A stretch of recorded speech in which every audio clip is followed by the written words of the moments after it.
नमस्कार विद्यार्थी मित्रांनो, या व्हिडिओमध्ये आपण शिकणार आहोत torque on a current loop. Let us consider there is a magnetic field due to the two pole pieces of strong magnet, north pole and south pole.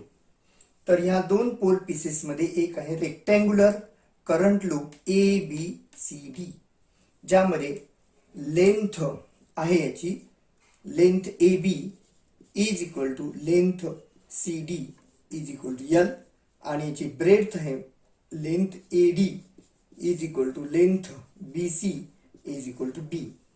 तर या रेक्टँग्युलर करंट लूपची लेंथ आहे L आणि breadth आहे B आणि यामधून current flow होत आहे I is the current flowing through the current loop आणि B आहे मॅग्नेटिक इंडक्शन और strength of the magnetic field.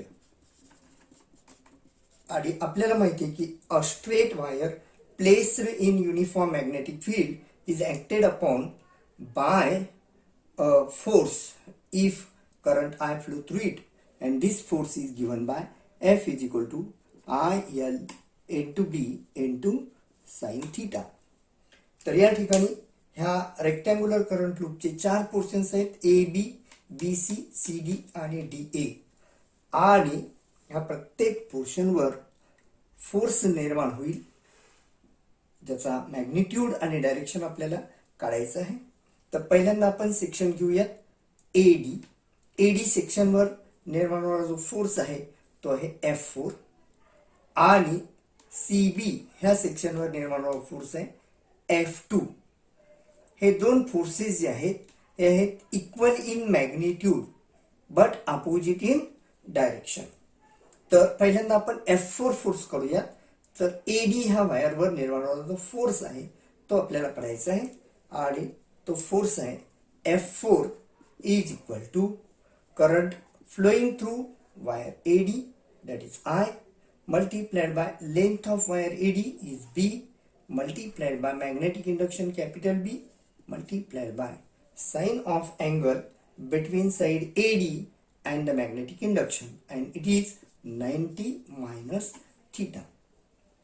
आणि साइड CB वर सुद्धा तेवढाच फोर्स निर्माण होईल म्हणजे F4 is equal to F2 किंवा F2 is equal to F4 is equal to IB into capital B sine 90 minus theta.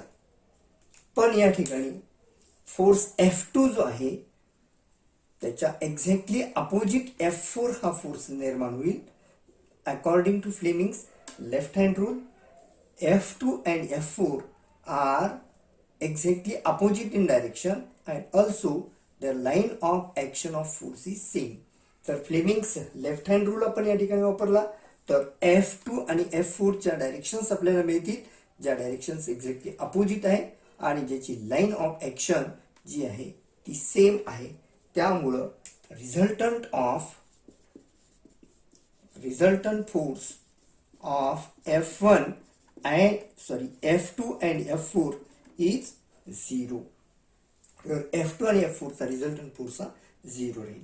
आता आपण बघूया साइड BA आणि DC यावर निर्माण होणारा फोर्स. तर साइड BA आणि DC वर निर्माण होणारा जो फोर्स आहे तो आहे F1 and it is equal to F3 it is equal to ILB into sin 90 because the side AB as well as side DC is always perpendicular to the magnetic induction B and sin 90 is 1, therefore F1 is equal to F3 is equal to ILB. आता Fleming's left hand rule नुसार F1 जो force आहे याची direction असेल upward आणि F3 जो force आहे याची डायरेक्शन असेल डाऊनवर्ड. आणि या ठिकाणी हे जे दोन फोर्सेस आहेत यांच्या लाईन ऑफ ऍक्शन्स ह्या डिफरंट आहेत आणि ह्या दोन फोर्सेस एकाच रेक्टँग्युलर वायरवर ऍक्ट होत असल्यामुळं या दोन फोर्सेसमुळं निर्माण होईल टॉर्क किंवा कपल ऑफ फोर्स. त्याचा मॅग्निट्यूड आहे torque is equal to magnitude of one force multiplied by perpendicular distance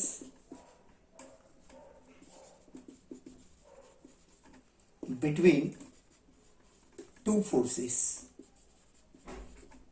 Now magnitude of one force is ILB. या दोन पैकी एका फोर्सचा मॅग्निट्यूड घ्यायचा आहे ILB multiplied by perpendicular distance between two forces. तर या ठिकाणी F1 आणि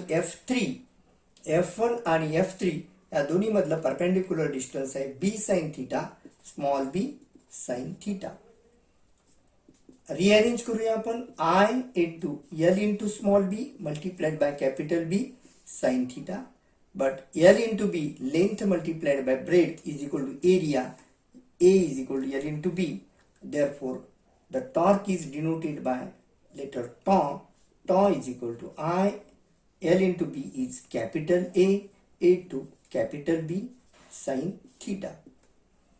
So this is the torque acting on a rectangular current loop having one number of turns. If suppose there are n number of turns of the coil, then each turn is acted upon by torque IAB sin theta. Therefore for n number of turns, the total torque tau is equal to NIAB sin theta. Now if theta is equal to 0, then sin 0 is equal to 0 and tau is equal to 0. But if theta is equal to 90, then sin 90 is equal to 1 and tau is equal to NIAB. So the maximum torque, tau max, is equal to NIAB. So with this torque, the coil is rotated when a current flows through it in between the two magnetic pole pieces. तर electric motor जी आहे ती या पद्धतीनं दोन magnetic pole pieces मध्ये ती coil फिरत असते. तर मोटरचं फंक्शन्स हे अशा प्रकारे मोटर कार्य करत असते. विद्यार्थी मित्रांनो, हा व्हिडिओ जर तुम्हाला आवडला असेल तर लाईक करा, शेअर करा आणि या चॅनलला सबस्क्राईब करा.